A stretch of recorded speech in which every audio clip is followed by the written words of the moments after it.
ఈరోజు ఉస్మాన్ యూనివర్సిటీలో ఉన్నటువంటి మాదిగ విద్యార్థులందరం రోడ్డుకెక్కి నడి ఎండలో మేము మా నిరసనను రేవంత్ రెడ్డి ప్రభుత్వంకు వెల్లడిస్తున్నాం.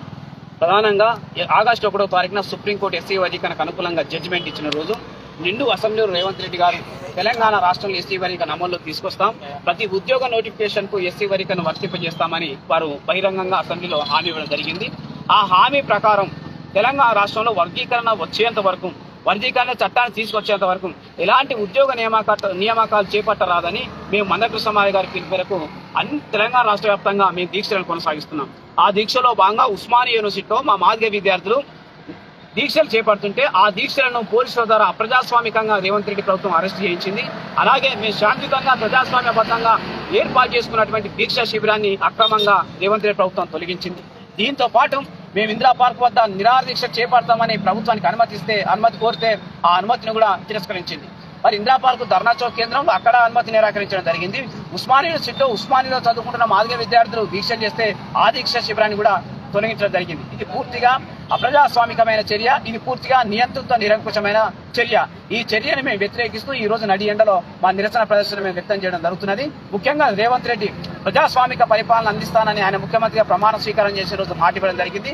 మరి మాదిగ విద్యార్థులను అక్రమంగా అరెస్టు చేయడమే ప్రజాపాలన, లేదా మాదిగ విద్యార్థులు వేసుకుంటున్నటువంటి టెంట్ను దీక్షా శిబిరాన్ని తొలగించడమే ప్రజా పరిపాలన అవుతా, లేదా దీక్షా శిబిరం ఇందిరా పార్క్ వద్ద ఉన్నటువంటి సెంటర్ లో మేము దీక్ష చేయడానికి అనుమతి కోరితే ఆ అనుమతి నిరాకరించడమే ప్రజాస్వామ్యం అవుతుందా?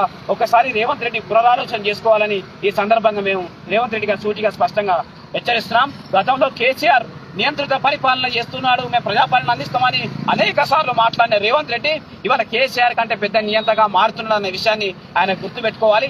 నిజంగా మేము మాట్లాడుతున్నది ఏంటి? ఆయన అసెంబ్లీలో ఇచ్చిన మాటనే నిలబెట్టుకోమంటున్నాం, ఆయన అసెంబ్లీ ఇచ్చిన మాటనే అమల్లో తీసుకురామంటున్నాం. దానికి రేవంత్ రెడ్డి ఎందుకు భయపడుతున్నాడో, మా దీక్ష శిబిరాలను ఎందుకు విచ్ఛిన్నం చేయాలని కుట్ర చేస్తున్నాడో సమాధానం చెప్పాలని మేము డిమాండ్ చేస్తున్నాం. అంటే మీరు ఏదైతే కోరుతున్నారో, మీరు కోరుతున్నట్టుగా రిజర్వేషన్ల చట్టం తెచ్చేంత వరకు ఉద్యోగాల భర్తీ అవ్వాలంటే మిగతా అభ్యర్థులకు, మిగతా కులాల వరకు అన్యాయం జరుగుతుంది కదా. మా పోరాటం ఈ ఉద్యోగాలు కోరుకుంటున్నట్టు నిరుద్యోగులకు వ్యతిరేకమైన పోరాటం కాదు. ఇవాళ నిజంగా ఆ నిరుద్యోగులకు ఏదైనా అన్యాయం జరిగితే దాని పూర్తి బాధ్యత రేవంత్ రెడ్డిదే తప్ప మాదిగ జాతికి కాదనే విషయాన్ని ప్రతి నిరుద్యోగ సోదరుడు గుర్తించాలని మేము కోరుతున్నాం. గతంలో ఉద్యోగాలకు సంబంధించిన నోటిఫికేషన్ల విషయంలో నిరుద్యోగులకు అండగా మందకృష్ణ మాదిగ నాయకత్వంలో ఎంఆర్పీఎస్ అనేక పోరాటాలు చేసింది. ఇదే ఉస్మానియా యూనివర్సిటీ వేదికగా ఎంఎస్ఎఫ్ ఆధ్వర్యంలో అనేక పోరాటాలు నిరుద్యోగులకు అండగా మేము పోరాటం చేయడం జరిగింది.